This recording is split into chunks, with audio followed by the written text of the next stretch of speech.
It's a big hole. Name is Fred. Yes, it has 4 layers. You may think it has 3, but it's got 4.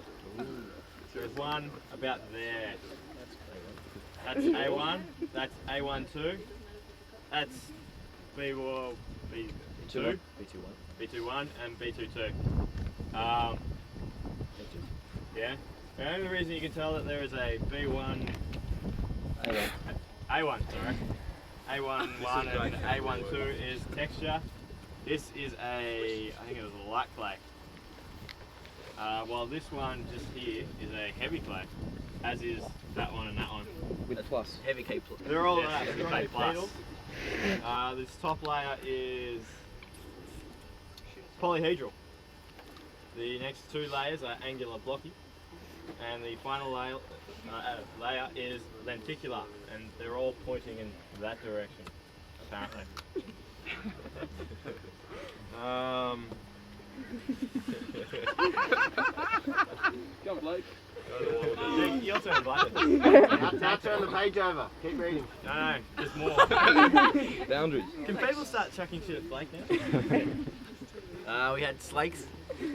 Charlie.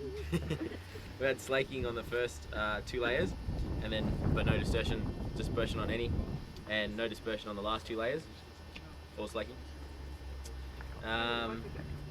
There's only organic matter in all 4 with the inclusions. There was only organic matter, no manganese or carbonates, things like that. It was because it was all, the pH was all 7, 6.5, stuff like that. So it was too low for any carbonates.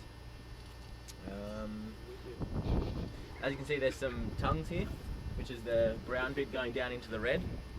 And we think that's caused with the farmer, the owner came down and he was saying that in a dry year in the drought you get really big cracks.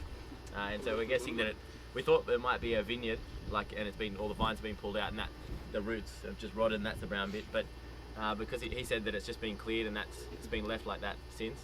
And the cracks sort of say that they might open up and the top A1 and A2 might fall in and leave this kind of tongue effect in there. And then close back up.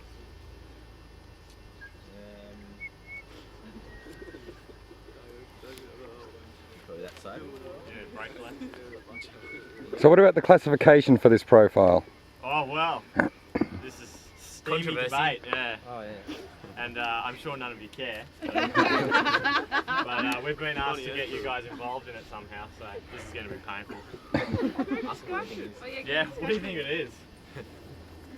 Good. Oh, is that all? No, like what order do you think it is? Vertosol. So we got a Dermasol and a Vertosol on offer. So what would be the reasons for it? Looks like Georgie's got something to say.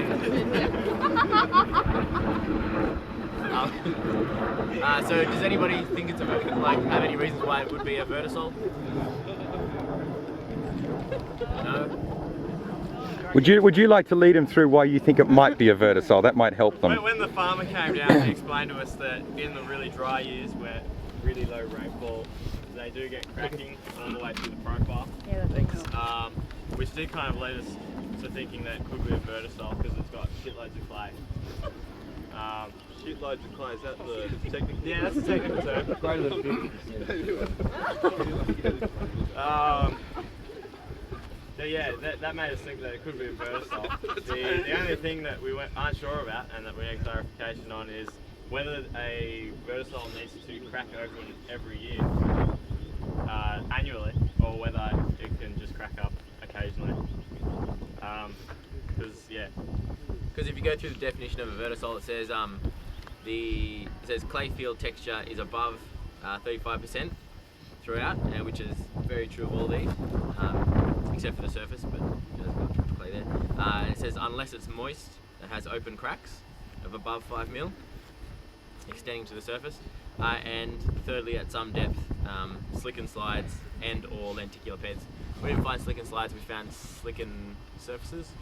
Alright, and lenticular beds we heard for. So on those 3 things it qualifies as a Vertosol, and a Vertosol is there before Dermosol, so we're calling it a Vertosol.